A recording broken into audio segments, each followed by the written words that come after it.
तो इस वीडियो में हम क्या करेंगे, कंटिन्यू करेंगे जो इलेक्शन कमीशन ऑफ इंडिया है उस वाले टॉपिक जो को हम क्या करेंगे अभी कंटिन्यू करेंगे। ठीक है।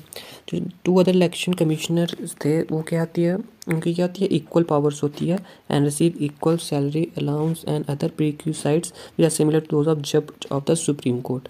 जो इलेक्शन कमिश्नर्स होते हैं, ECI इलेक्शन कमिश्नर्स, उनकी जो पावर्स होती हैं और सैलरी वगैरह जो भी होती है, जो जज होते हैं सुप्रीम कोर्ट के, सिमिलर टाइप होती है, उनकी बिल्कुल सेम होती है। अगर डिफरेंस देखा जाए, case of difference of opinion of chief election commissioner and 2 other election commissioner matter is decided by commission by majority.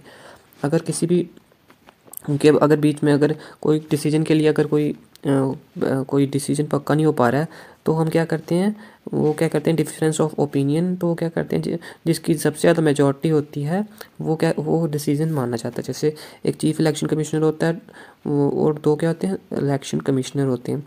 अगर मान लो 2 इलेक्शन कमिश्नर्स चाहते हैं कि यहाँ पे इलेक्शंस होनी चाहिए, तो उनकी यहाँ पे मेजॉरिटी है तो उनका जो डिसीजन है ये फाइनल हो जाएगा। तो एक election commissioner chief election commissioner के होने से कुछ नहीं होता। ठीक है। तो मेजॉरिटी देखी जाती है। Hold the office for a term of 6 years और until they attain the age of 65 years. उनका टेन्योर देखा जाए तो 6 ईयर्स, मतलब उनकी या तो 6 ईयर रहेगा या तो जब तक उनकी एज क्या नहीं रहेगी 65 year which ever is earlier.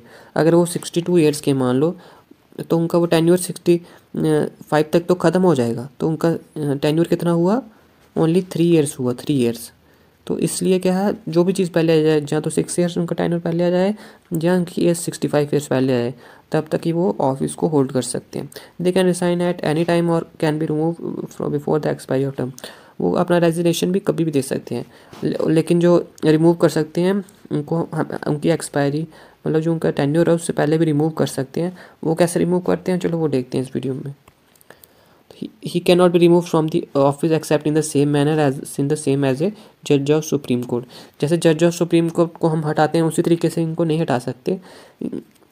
In other words, he can be removed by the president on the basis of resolution passed to the effect of both houses of parliament by special majority।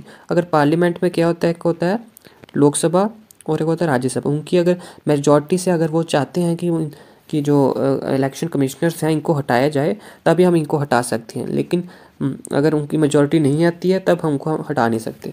लेकिन किस ground पे हटाएंगे, पहला misbehaviour, किसी के साथ अच्छा बर्ताव नहीं करना, इनकैपेसिटी, मतलब वो काबिल नहीं है इलेक्शन कमिश्नर होने के, और वो जो काम कर रहे हैं वो उनसे जो लोग हैं वो खुश नहीं। He does not hold the office till the pleasure of president who is appointed by them.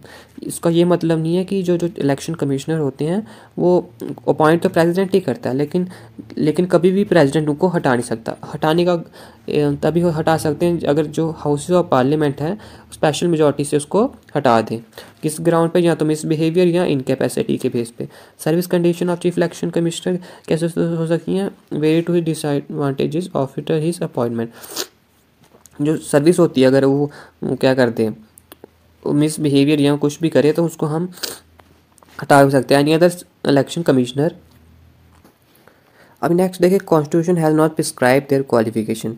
अभी तो कॉन्स्टिट्यूशन के बारे में इसमें लिखा नहीं है कि किस क्वालिफिकेशन से होने चाहिए, क्या क्या इनको क्वालिफिकेशन चाहिए, किस कहाँ तक ये की क्वालिफिकेशन हो, वो अभी कॉन्स्टिट्यूशन में पता नहीं है। ठीक है।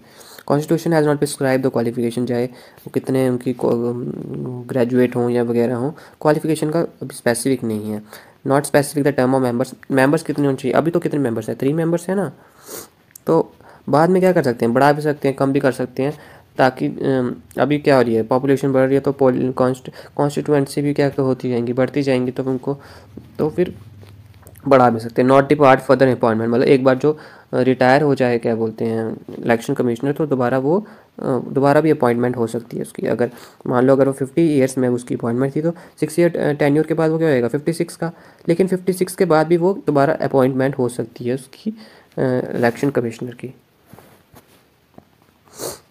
जो 3 कैटेगरीज होती हैं इलेक्शन कमीशन की, किस तरीके से काम करता है, एडमिनिस्ट्रेटिव, एडवाइजरी और क्वासी जुडिशियल, ये होती है कैटेगरी। एडमिनिस्ट्रेटिव मतलब कहाँ पे हमें इलेक्शन करानी है, किस जगह पे इलेक्शन की ज़रूरत है, कहाँ पे एडमिनिस्ट्रेटिव देख रेख वगैरह करना, कहाँ पे इलेक्शन की जरूरत। एडवाइजरी मतलब ये एडवाइस भी देते हैं प्रेसिडेंट को, ये क्या एडवाइस देते हैं, प्रेसिडेंट को एडवाइस देते हैं कहाँ पे क्या क्या इलेक्शन के रिलेटेड को जो भी काम वगैरह है इस तो वो एडवाइजरी का काम करते हैं। क्वासी जुडिशियल मतलब क्या करते हैं, अगर किसी के इलेक्शन कमिश्नर क्या करे, मिसबिहेवियर वगैरह जो भी करें उसको हम हटाने का काम भी कर सकते हैं।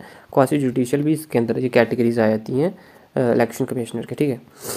अभी हम देख लेते हैं एमसीक्यूज़ देखेंगे। एमसीक्यूज़ जो हमने पढ़ा इलेक्शन कमिश्नर के उसके एमसीक्यूज़ भी देख लेते हैं। Which article in Indian constitution provide for the election commissioner. तो आर्टिकल 324 ये सबसे पहले हमने फर्स्ट लेक्चर में पढ़ा था, उसका आंसर क्या होना चाहिए, आर्टिकल 324, ठीक है। बाकी इसके आंसर नहीं है, तो आर्टिकल 324 ने हमें बताया कि इलेक्शन कमीशन के बारे में, ठीक है। Which statement is true about election, कौन सी स्टेटमेंट क्या है ट्रू इलेक्शन कमीशन के। Parliament appoint the chief election commissioner all of, तो ये गलत है। कौन इसको अपॉइंट, तो ये गलत क्योंकि मैंने बताया था आपको जो पार्लियामेंट अपॉइंट नहीं करता है उसको अपॉइंट कौन करता है, प्रेसिडेंट।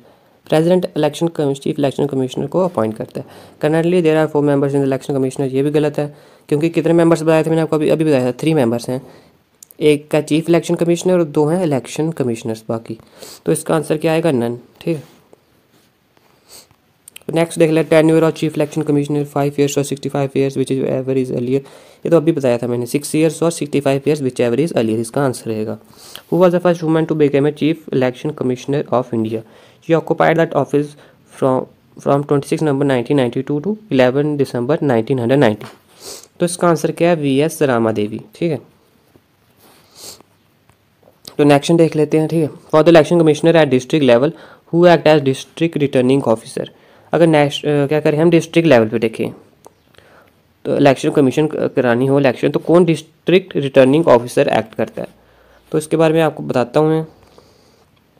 जो कलेक्टर है वो डिस्ट्रिक्ट कलेक्टर, जिसको DM भी बोलते हैं, वो क्या एक्ट करता है, डिस्ट्रिक्ट रिटर्निंग ऑफिसर। ये क्या अपॉइंट करता है, रिटर्निंग ऑफिसर अपॉइंट करता है। ये क्या अपॉइंट करता है, रिटर्निंग ऑफिसर। हर एक कॉन्स्टिट्यूंसी होती है in the district, presiding officer appoint करता है हर एक पोलिंग बूथ पे। पोलिंग बूथ क्या होते हैं, यहाँ पे क्या करते हैं हम लोग वोट डालते हैं, उनको बोलते हैं पोलिंग बूथ, ठीक है। तो इसका आंसर क्या रहेगा, इसका डिस्ट्रिक्ट कलेक्टर, ठीक है। फिर statement true about election commissioner, ये क्या आपका, ये आपने कमेंट में इसका आंसर देना है, ठीक है। Thank you. अगर वीडियो अच्छी लगी तो लाइक कीजिए।